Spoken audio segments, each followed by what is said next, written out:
You taste copper before the charge goes off, your tongue fixed to the roof of your mouth inside a dry throat, while 4 bodies stack shoulder to shoulder in a black hallway that smells like dust, explosive adhesive, hot nylon, and the breath of men who accepted that the next 3 seconds might be the last clean ones they ever get. Level 1, the volunteer. You start where ambition still sounds noble. You run 5 miles before dawn at Fort Liberty and tell yourself excellence is simple math. You score high. You deploy hard. You collect tabs, schools, and quiet praise, but you keep hearing about a higher room. The things that happen in rooms without windows, the missions that never reach a newspaper, and the operators whose names disappear even while their work alters history. You want that life. You do not understand the invoice. You get the invitation on paper, just coordinates and a date. You show up with Rangers, Green Berets, and SEALs who crossed over because ordinary elite work stopped feeling elite enough. You look around the room.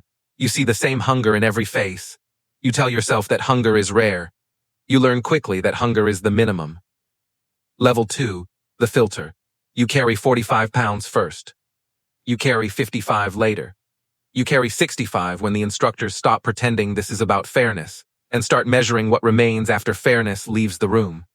You move alone through pine forest, swamps, creek beds, and hill cuts across land that seems designed to punish bad judgment, and somewhere around hour 14 the map lines blur, the compass trembles in your hand, your socks turn wet with blood, and you realize selection is not asking whether. You are strong, but whether you can obey a decision after your body has revoked consent. You do not get speeches, you get distances. You do not get encouragement, you get silence. Men quit at checkpoints. Men vanish after bells. You finish the long walk with black toenails and a face older than it did 2 days earlier. You expected pride. What you actually feel is suspicion, because now they know you can suffer. Level 3, the interview room. You thought pain was the gate. You were wrong. You sit in small offices under fluorescent lights while civilians with calm voices ask about your father, your anger, your marriage, your lies, your fear, and the exact reason you want to enter a profession where success means strangers live because you did something they will never know occurred. You answer carefully. You answer honestly. You notice those are not always the same thing. You tell yourself this is administration. You learn this is surgery. They are cutting away the parts that fracture under ambiguity. Because the official version says elite units want aggression, but the real version is they want judgment under deprivation, violence controlled by thought, ego small enough to take correction and dangerous enough to cross a threshold. First, you do not ask what answer failed the man who sat here before you. You do not want to know. A list appears days later. Your name survives. 90% of the room does not. Level 4, the rewrite. You enter OT and discover that past competence counts for almost nothing. You shoot until your hands ache. You shoot left-handed, right-handed, kneeling, moving, blinded by smoke, ears ringing from flashbangs, lungs burning behind a gas mask while cardboard threats and hostage silhouettes force decisions in tenths of seconds, and by the end of each range day the rifle has stopped feeling like equipment and started feeling like a second nervous system that punishes hesitation more brutally than recoil ever could. You learn to breach doors with ribbon charges and strip hinges with shotgun locks. You learn surveillance routes, dead drops, alias construction, target packages, and enough language to buy time in cities where your accent could get you killed. You thought you were becoming lethal. You realize you are becoming deniable. That man who wanted glory does not disappear all at once. You kill him somewhere in repetition. Level 5, the compound. You receive a new badge, a locker without a name, and access to fences inside fences, where the buildings look forgettable from the outside and priceless from within. You wear jeans. You grow a beard. You call colonels by first names because competence outranks theater here. You join a troop inside a squadron and begin living in a place where any wall can become a target mock-up by afternoon, any room can become Baghdad or a nameless villa outside Abbottabad by nightfall, and every drill exists because somebody once bled in the version done wrong. You expected mystique. What you actually get is maintenance. You zero optics. You tape magazines. You rehearse contingencies until imagination itself feels standardized. You go home less. You miss birthdays with efficient apologies. Your wife says you are present in body and absent in temperature. You file that somewhere, it cannot touch your resolve. Level 6. The first door. You insert 2 miles offset from target under moonless sky with rotor wash flattening grass and heat signatures shifting in your tubes like ghosts learning to walk.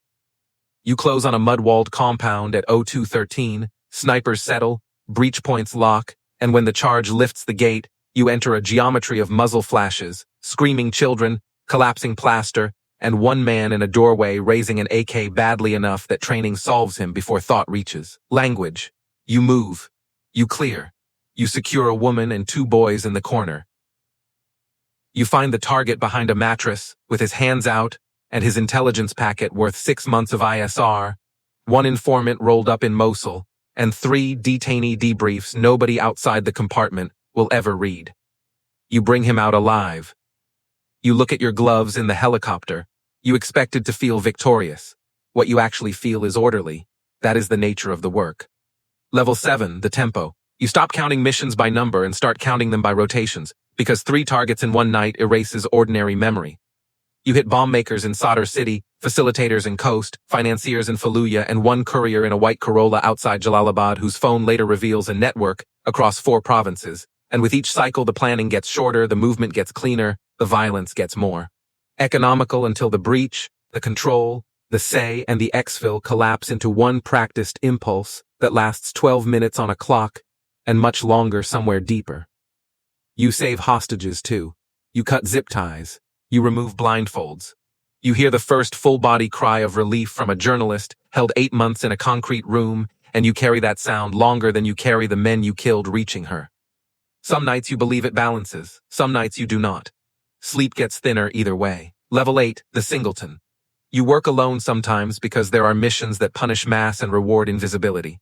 You enter a foreign capital under a cover name supported by passports, receipts, a business card, and a story practiced so many times it starts to sound like memory, and for 72 hours you sit in cafes, ride elevators, and watch mirrored glass for surveillance while meeting an asset who sweats through his collar and passes you a key card leading to a target who believes his apartment and country protect him from consequence.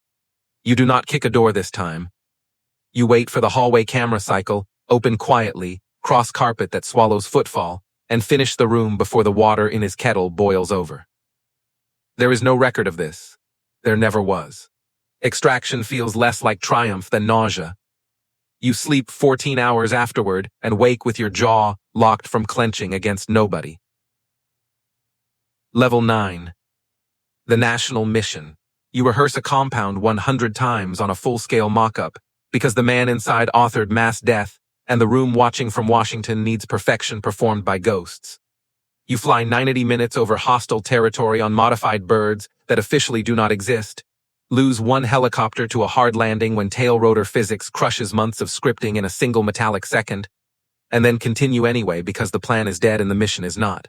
Because children still need sorting, women still need moving, hallways still need clearing, and the 3rd floor room still contains the face from a decade of briefings reaching under bedding for something you will never let him touch. You call jackpot. You photograph wounds. You bag drives, notebooks, and dead weight heavier than myth ever suggested. By morning politicians speak. You sleep in a tent. Your name appears nowhere. Your silence gets promoted instead. Level 10. The ghost. You age out slower than you notice and faster than your body forgives.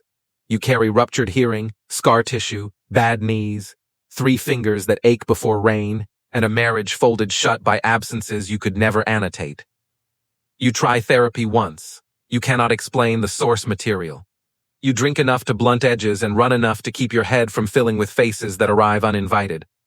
A teammate under a poncho waiting for medevac that came 6 minutes late. A hostage blinking in sunlight like rebirth hurts. A teenager on a roof who chose the wrong second to lift the wrong object.